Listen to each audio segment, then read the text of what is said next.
and I want to go back to the vocation piece you just brought up, because my mom was a teacher of 30 plus years, and my brother's a teacher currently, and aunts and uncles are all, my sister, we're all in education. So when I got the result of teacher, I was not an exception from that rule. I was like, oh, great. I'm not going to quit and go teach little kids. Oh, so you heard it as I got to go be a teacher. Yes, just at face value. Yeah. I got to go change my vocation. This is going to be my job now. Yes. And I wanted to go against the grain, and I didn't want to become an educator like my whole family. Yeah. So that was an actually interesting piece for me. And then you unpacked it in the teaching that what it really means is you're guarding systems, and what the teacher part is really when there's complex clouds of mess, you can bring order and clarity and bring people into the light and make things easy to understand.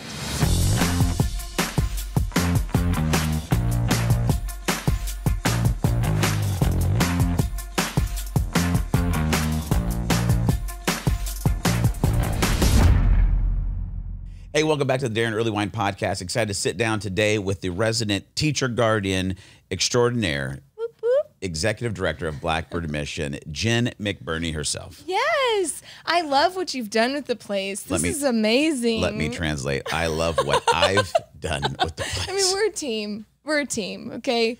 Yes, Jen.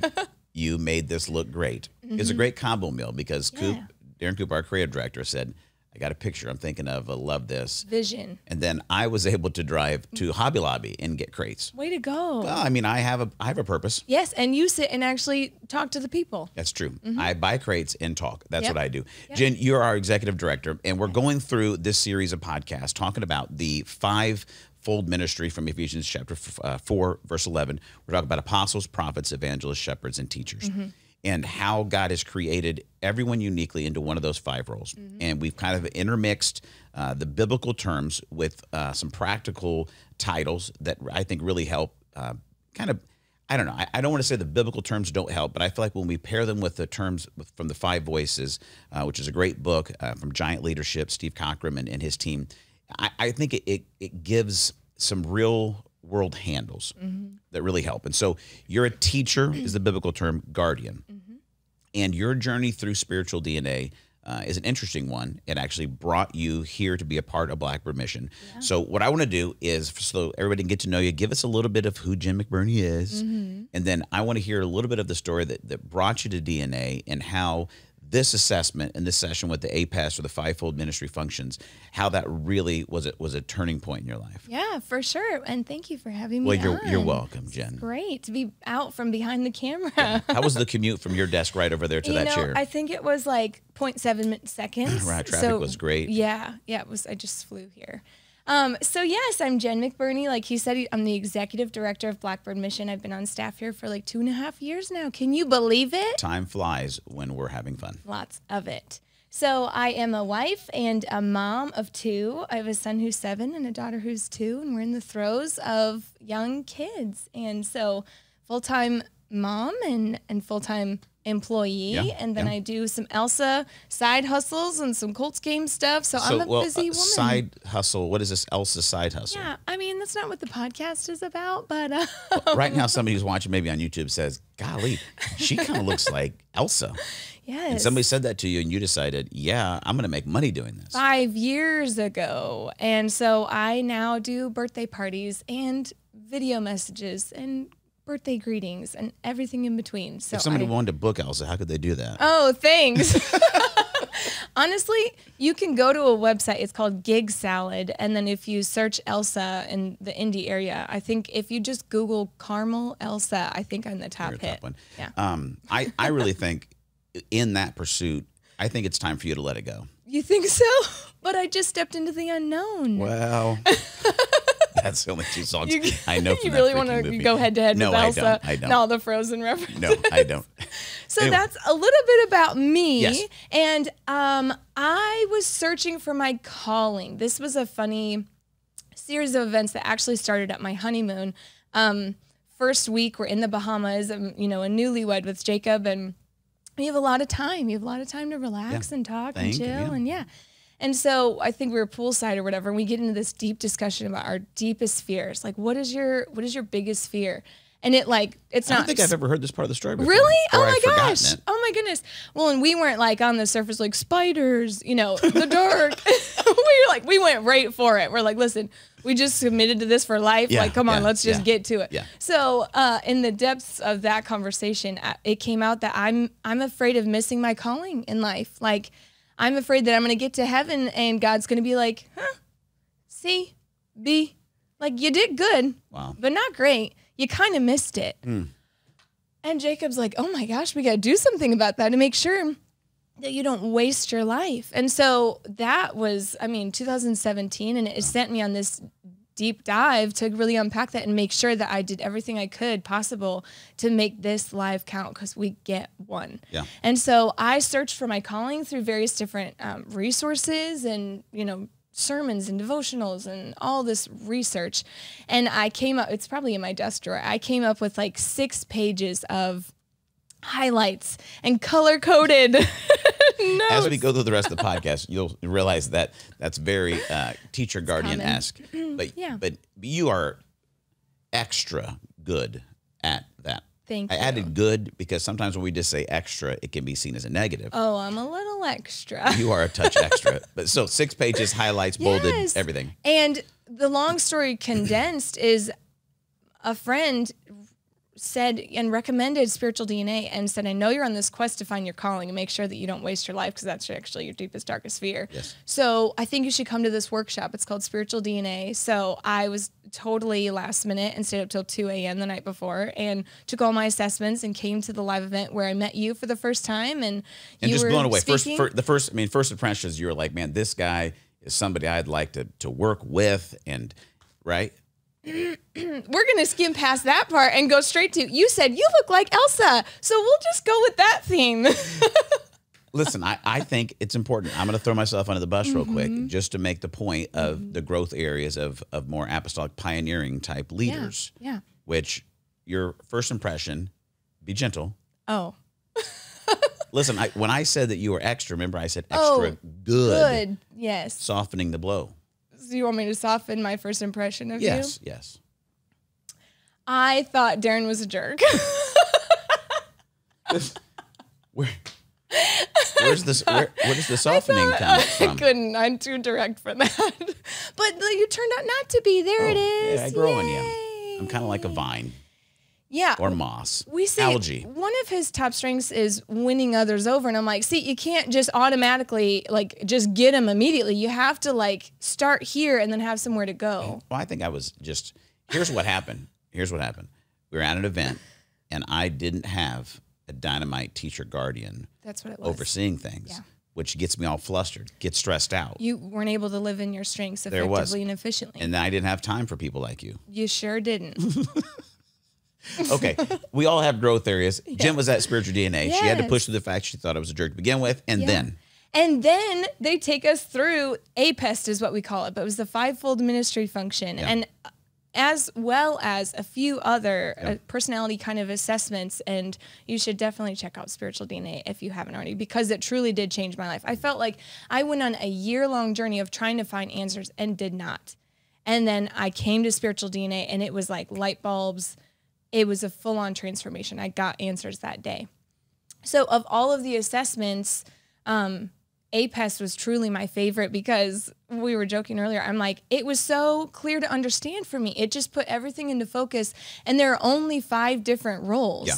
And so it was really easy for me to sort in my brain. I love order and organization, and I compartmentalize. And so this was very easy for me to understand, and it transformed my idea of leadership and what my calling could maybe look like. Talk about that, because I think oftentimes when people come through Spiritual DNA, when they specifically go through the APEST or fivefold assessment, if people are Shepard nurturers, or a lot of times we've actually changed the assessment we use, because the one we used to use would come out and say pastor. Right.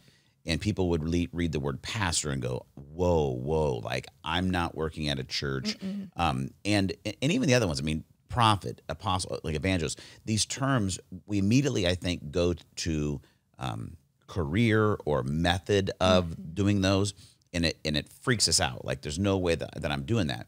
Yours is a little bit of a different take, because as you went through it, it was not that you saw that the role sounded like too much of a leadership term. It's that you kind of struggled to see that you had leadership potential in that. Unpack that, because that's interesting too. Well, and I want to go back to the vocation piece you just brought up, because my mom was a teacher of 30 plus years, and my brother's a teacher currently, and aunts and uncles are all, my sister, we're all in education. So when I got the result of teacher, I was not an exception from that rule. I was like, oh, great. I'm not going to quit and go teach little kids. Oh, so you heard it as I got to go be a teacher. Yes, just at face value. Yeah. I got to go change my vocation. This is going to be my job now. Yes. And I wanted to go against the grain, and I didn't want to become an educator like my whole family. Yeah. So that was an actually interesting piece for me. And then you unpacked it in the teaching that what it really means is you're guarding systems, and what the teacher part is really when there's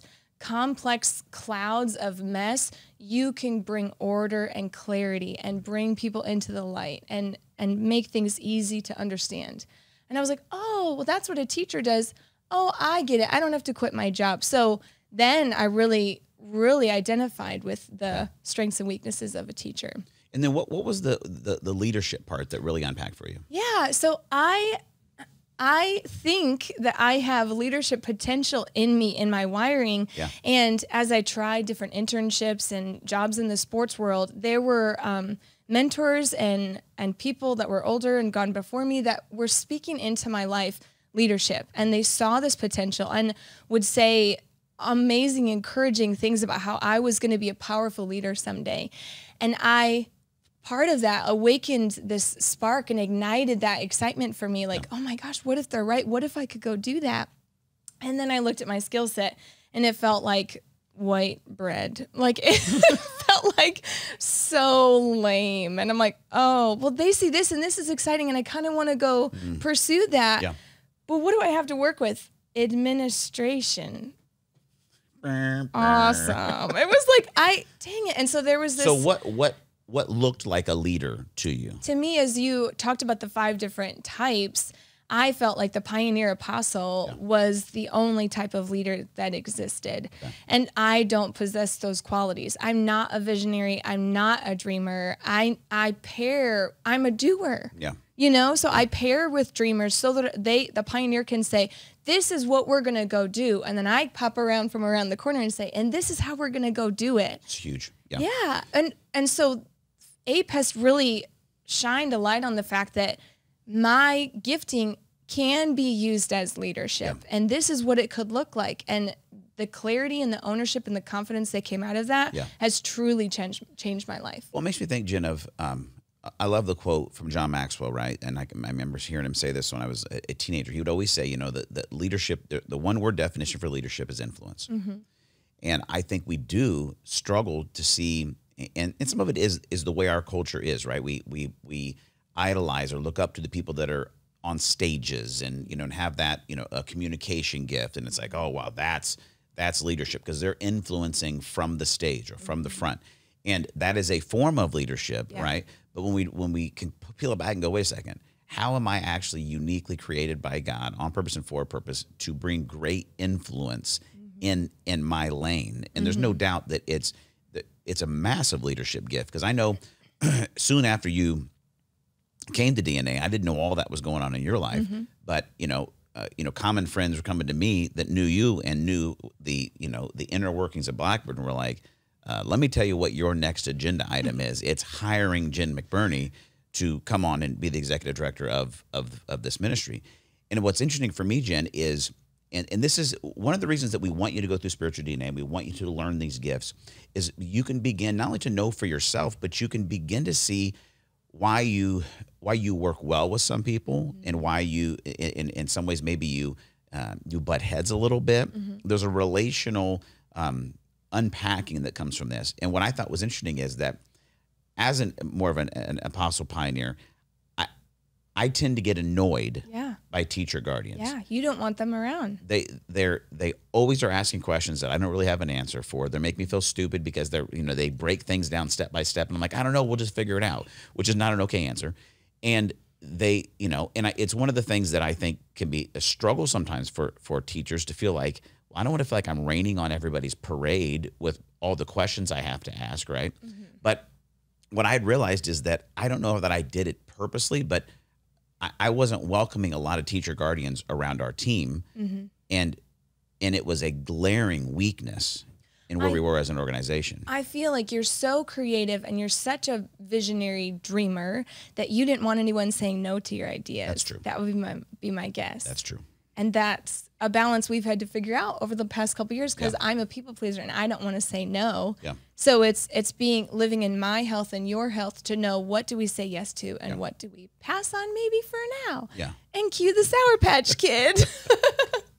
So the fast forward the story, you go through DNA. It takes about a year, maybe year and a half-ish. Yep.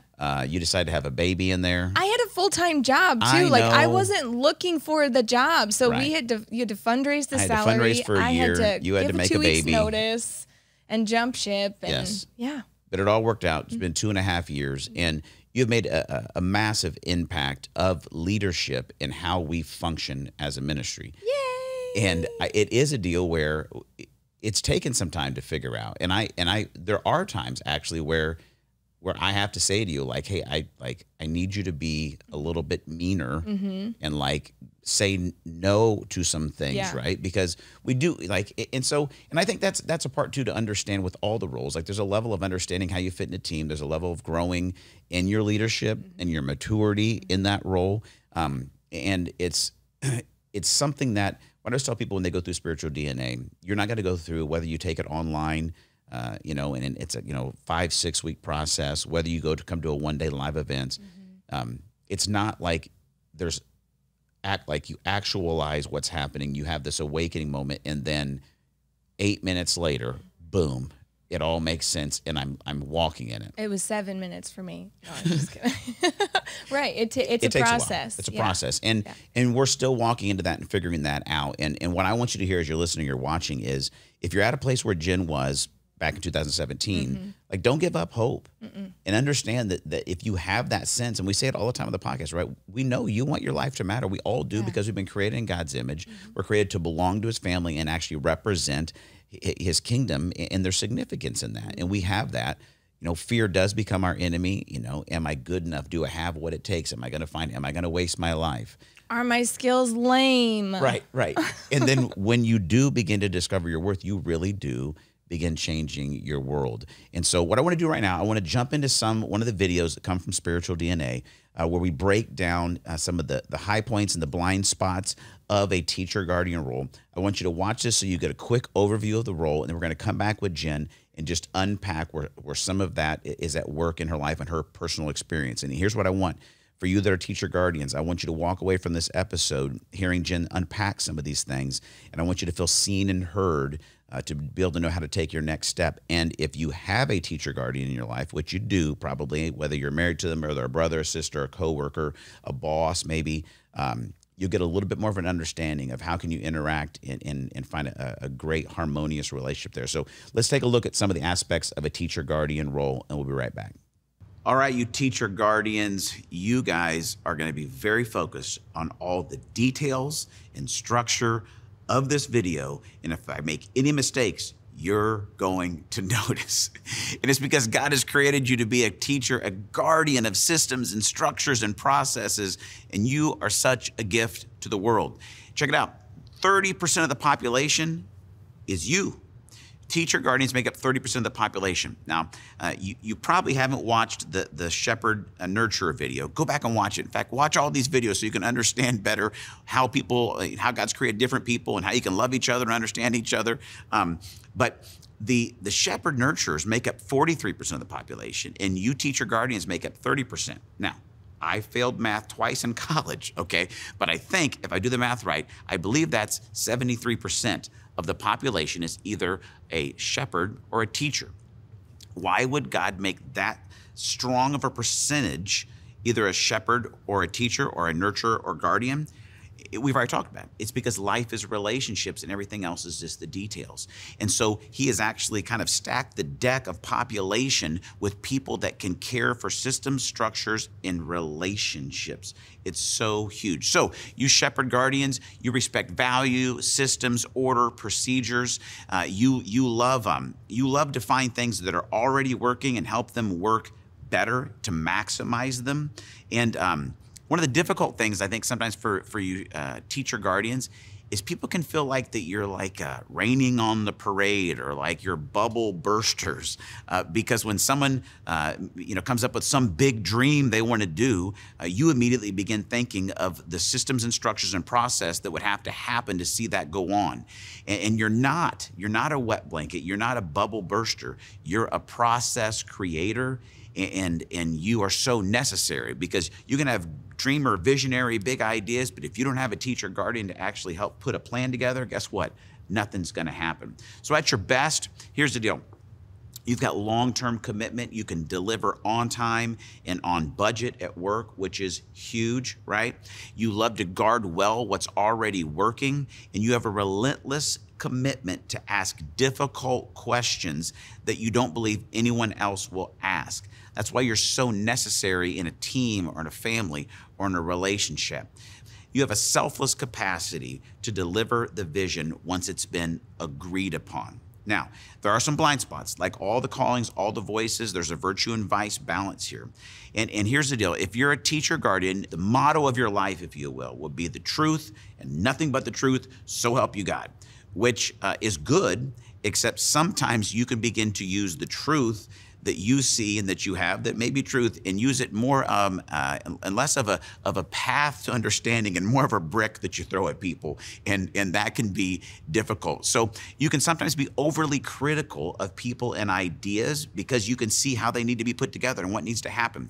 And it's just important that you remind yourself that faith, hope, and love, the greatest of these is love, that everything we do is full of grace and truth, where love can exist.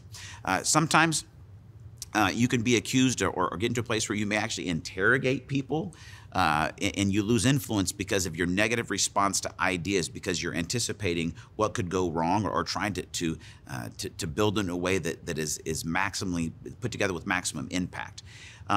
Sometimes an immature teacher or guardian can often be slow to compromise when they have a strongly held opinion. You can be stubborn sometimes. And this is a process with all of the callings, guys, all the voices, is just growing up into the maturity of them. Here's the good news about a teacher of guardian. Jesus was one. In fact, in Jesus, we have the perfect example of every one of the callings. He was rabbi, he was a teacher, he was a guardian, but he did it in a way that was loving, that was understanding, and that was so helpful. And as you grow in understanding and maturity, you're going to do the exact same thing. And we're back. Ooh, that was a transportation. That is a look at, and that video comes from Spiritual DNA that's just about to release. And when you go through the fivefold assessment from Ephesians chapter 4, you'll get a teaching session of me unpacking it all. And then there are videos that you've seen now, a couple of these episodes, that take you through and unpack each role. And that was the one for Teacher Guardian. And we've unpacked a little bit of your journey. But as we look at some of those ideas, right? The idea that you value logic, systems, order, procedure, and process. Yeah. That is your jam. Ooh, it's like a calming, just there's a calming effect on me. I'm like, yes, I do. Order in life and processes. Well, I think it's funny. You were just sharing a story before we started recording about, going on a ski trip with friends, mm-hmm. and just learning and seeing how you can leverage your strengths, but learning as you've matured in them, mm-hmm. how to make that work relation. Tell that story real quick. Yeah, just the balance. So we went on a ski trip with another couple friend of ours, and there were 10 people total. So that's kind of 6 of them were children. So it's a little bit of herding cats, and like, when do we eat and where do we go? And so we head to a Chestnut Mountain Resort, and it's like, we get there, and now what? Now what? So I secretly make out a list, and I have a whole plan, but I don't want to show the list because I don't want to come across too strong. Right. And so I waited until someone who's an Enneagram 7 was like, he knows me now, so he was like, Jen, what are you thinking? What should we do? And I'm like, yes, okay, the floor is mine. I actually have an answer to this. I'm like, and so I'm smiling, and I'm like, well, I think we should do this, and then meet for dinner at the lodge, and then you guys can go out for a night run and whatever. And he's like, you know what? I love that you work this way. Like, I'm so glad you're here because I just want someone to tell me what to do. I want to just know the plan, and I want to just show up. You tell me when and where, basically. So it worked really well. Well, and that brought what was needed for that group. What I think is interesting, though, is I remember us talking about when you were first coming through DNA, and we're talking about coming on staff, is there was some pain in your past from you doing that. Yeah, I showed my list. And people being like, oh, gosh, take it easy. So what's the difference between Jen now working in the flow of that and Jen before getting the, come on? I think I've intentionally spent time putting stock in the social aspect of that. Where before I'm like, I have an idea, like, here it is. We should do this. Why wouldn't you want to do this? It just makes sense. Like, I was too direct. It was what I thought was truth, and I thought it was the best alternative and the best option for everybody. So, like, why wouldn't you like this? Sure. It was very, like, my way. I think that's how it came across. Yeah. And so it's like I wait until I'm asked, because someone else might have a plan and they might want to go do that. And then I can crumple my list up and throw it in the trash and no one knows about it, because I'm enough of a peacekeeper that I'm willing to go with the flow if there will be harmony. Yeah. So I think, to me, it's the social aspect of wanting to be relational and finding the balance and softening my approach and learning how to bob and weave more. Well, I would add to this too, Jen, is that all of this, right, is in our life. As you learn what you're learning through spiritual DNA, there's a part of you understanding who God created you to be. Mm-hmm. But the overarching macro purpose of any of the gifts is to represent Christ. Mm-hmm.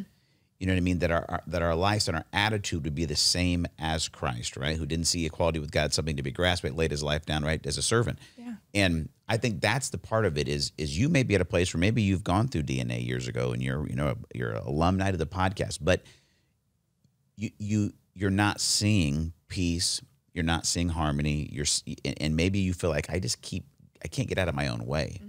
And it might be a process to look at, not necessarily of digging down deeper into the nuts and bolts of the role, but more of the development of your character and your Christ-like attitude to say, how do I show up and love people through my leadership gifts in a way that represents Christ well? Through the actions, for sure. With my son, Jonah, we're very much into the WWJD right now. It's just... Is it Jen or Jesus? It's... Double whammy? Yeah, it could be both. Usually Jesus. Okay. No, it's just like, it's a classic. And I feel like it's working for him to think through, like, oh yeah, we need to be like that. So what helps me right now is to think through the opposite of, like, oh, okay, what do you want to do? You want to slap someone in the forehead with your list? Like, would Jesus do that? Yeah. Would he be like, listen, I'm going to flip this table, I'm going to turn water into wine, and then I'm going to be crucified, and we got to do this also. Come on, let's do it. No, he didn't show his list. I got 3 years to save the world. Come on, get on board, follow me. It's like, no, he didn't show people a list that was color coordinated and 17,000 pages long. Like, no, you gotta, have some finesse in that. Yeah. So, let's talk about the literal teaching role, Jen, because I feel like one thing I love is that we've done with DNA now is paired together the fivefold understanding biblically from the roles in Ephesians 4, but added the 5 voices roles. And I feel like a lot of us, it's a little bit easier to grab some tangible handles on the idea of a guardian, right? Mm-hmm. When you look through that and looking at, volume logic systems, tracking records for success, right? Long-term commitment. You know what I mean? You're custodians of resources. You like to guard what's already working. You look at some of these things. Those are the way it looks in a life-on-life place. But there's also a supernatural gifting to actually be able to teach the Word of God to people. Mm-hmm. And when I've always helped, teachers trying to understand is there is an element of teaching the Word of God, but it doesn't necessarily mean that you're going to be vocationally a teacher. It doesn't mean you necessarily have to be a Sunday school teacher. Mm-hmm. There's a God-given ability to take things that are complex and make them understandable. Mm-hmm. And you're able to do that practically what you do here at work. But where do you see this showing up literally when it comes back to helping somebody maybe understand something that is difficult to understand from the Word? Yeah, I mean, you said not a Sunday school teacher, but I'm like, but maybe. Yeah, because in college I had various opportunities to mentor younger girls who were in high school, and that felt really natural and easy to me. And even now in adulthood, I serve once a month with the kids at our church, and it's like the lesson plan is there, and it's an easy laid out curriculum, and it's one verse, and we teach them how to pray, and we do hand motions, and there's a craft and whatever, but these are seeds that are being planted, and it's breaking a complex idea, a parable or a story down into digestible bites that age group can understand. And I probably until this very moment thought that like everyone could do that. Like your perception is your own reality, right? So it's just like that I think is a natural just way of a teacher guardian that you might think is normal and apparently isn't. Yeah, right. Totally. Yeah. And I love that you said it that way because I think we've seen that with everybody we've interviewed, and I've talked to so many people about it where when they're trying to figure it out, that what comes natural to them, they think, well, everybody does this. Yeah. It's like, no, like not even close. Yeah. Right? This is a unique ability. Yeah. And what I love, like right now we're just talking about APEST, which was my favorite assessment from that live workshop. But what I keep going back to is my brain is dipping into these other areas of like, oh, that matches with that strength that I have, or, oh, that's because I'm a 3 on the Enneagram. So what's so cool about spiritual DNA is that it's multiple assessments that gives you kind of a 360 view because, again, this is a top one. It's one of my favorites. But paired with the others, everything makes sense. And it's your whole, it's a whole where this is just one piece of that. Yeah. So truly, like spiritual DNA will do that and put it all together for you. So it's really important. But yeah, I'm thinking through as you're talking through all the different virtues of a teacher guardian. Yes. Vices are next year. Buckle up. I need to stretch out a little bit. I feel like my value for efficiency and my value for truth and wanting things to, I'm a perfectionist by nature. So all of those are all included, you know, they're all related. And yeah, the breaking complex things down, like I've even mediated a lot between friends because I can kind of act as a translator a little bit between this and that. But my point is, as you're talking about like Sunday school, you know, kids ministry and whatever, I've been blessed with the opportunity to work alongside different age groups. And I feel like that is where the Enneagram comes in a little bit, where 3 can be a chameleon, and that can be good or bad. But for me, what just came naturally was, okay, we've got this big idea. We need to translate it into bite-sized pieces to this age group. And then it was just natural for me to chameleon my delivery, my speaking voice, my facial expressions. Everything is different with the 2-year-old room that I just served with last weekend, you know, versus high school students who are bringing real life problems. Like everything changes. So being able to adjust and walk alongside as a guide, teaching these principles to whatever your audience is, I think is just a 1-2 punch, you know, where it pulls in everything. Yeah. You've already hit on some of these, but I do want to, as we're wrapping up, look at some of the growth areas or blind spots for a teacher guardian, which being an Enneagram 3, you will hate this even more, right? Because 3s are like, look at my trophies. Don't pay attention to the trash. Oh, no, the audio just stopped. How did that happen? We've run out of tape. We're using a video. We're using digital. Anyway, here's a couple ones, okay? It says they can interrogate people sometimes and lose influence because of their negative responses to ideas. Tone and tact can sometimes be an issue for a teacher guardian. And immature guardians are often slow to compromise when they have a strongly held opinion. They can be stubborn. Stubborn with a capital S. Really? Uh-huh. I just said really. I know. You're like, tell me more about that. Give me 5 examples. Never experienced it. Yeah, and another one that you didn't hit on is override the feelings of others. That's probably my worst one. I'm like, no, we don't have time for people. It's all tasks up in here. I'm not thinking about the way it's going to make you feel. We got to go. I'm efficient. I've got a list. Let's do it. Yes. Oops. Well, that's where one of the things as we're growing as a ministry at Blackbird, if we had unlimited resources to hire all kinds of people, one of the things that we know is eventually we're going to need a shepherd on our team, a shepherd nurturer, because neither of us think nurturing people necessary thoughts, right? And so we That's not our default. No. Because we can. We can. It's not that we don't love people. We love people. It's just we love getting things done. A lot of things done. Quickly. With excellence. Yes, correct. So you see some of those things. You've already, I mean, you kind of already said it, but just so we can put it in this context, I guess what environments in your life have been the most conducive to help you grow in those blind spots? I mean, work, at home, friendships, marriage. I mean, where do you see it working a place to really grow in it? Oh, my gosh, friendships. Yeah. Oh, boy. Because I have a secret. in general, I'm tasks before people. Yeah. And so then when my people who love me well need to be loved back, I'm like, ooh, I got a big Mary Martha situation on my hands. It's going to get dicey because I got a lot of stuff to do. But if you're in need, so that has been a big area of, it feels like a magnifying glass. Even like my grandma just recently moved here and she's 95 and she's lonely. And so that's been a new project for me. Like, can I pause for long enough to go visit grandma, even for an hour? It changes her entire week.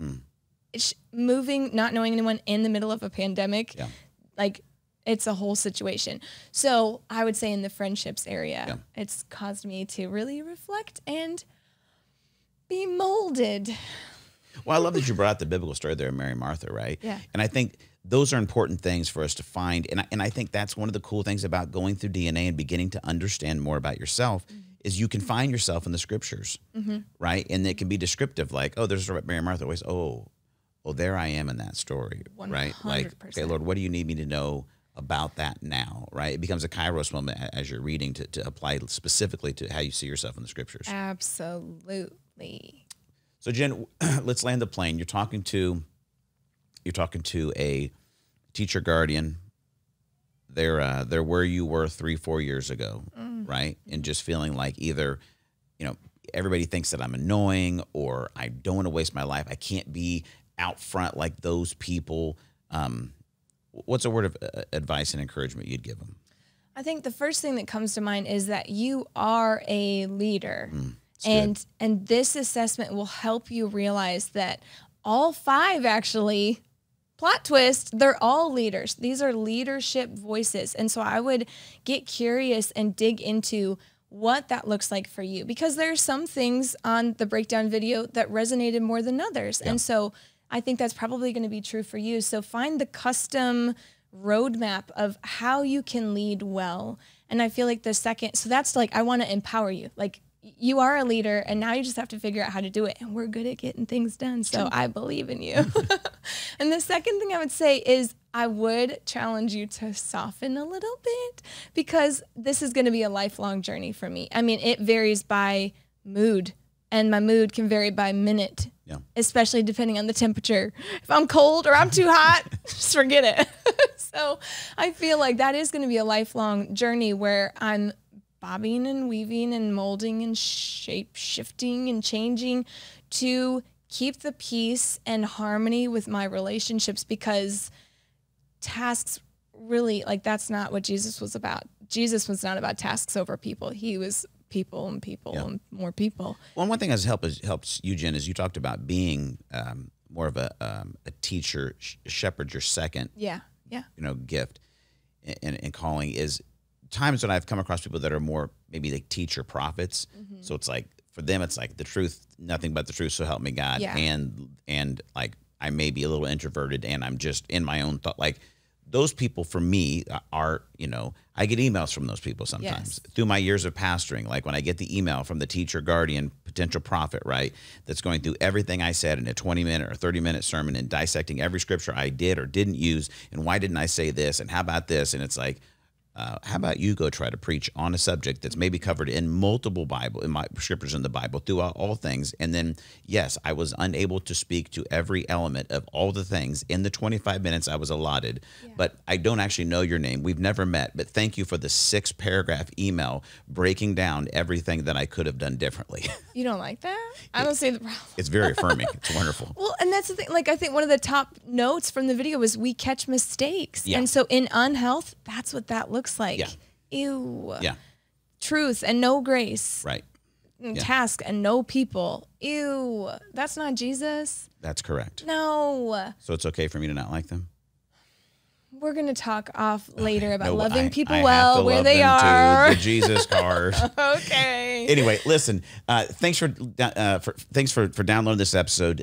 Thank you for subscribing to the podcast. Jen, thank you so much for being on. Thanks for interviewing me. Thank you for all the leadership you bring within Blackbird Mission. And if we've consistently done something for more than like 6 months, or even 6 days, it's because of Jen's leadership and what she's accomplished. And listen, we want you to get involved in Spiritual DNA. The brand new course is about to launch on spiritualdna.me is the website you go to. The older version is out there. Don't go buy it. We want you to get the brand new version. It'll be all over the internet when we're launching it, and we want you to get it. And I think we're actually going to work in maybe some special podcast audience discounts watch out now. For the course. But Jen, thank you so much. Appreciate it. And if you catch any mistakes, you can email me at jen@blackbirdmission.com. Don't send it to me. I'll take care of them. I don't want to hear them. Anyway, and until we talk again, remember these 3 things. God's for you, not against you. God is near you, not far away from you. And God's created you on purpose and for a purpose. Thanks for tuning in. Appreciate it. Have a great one.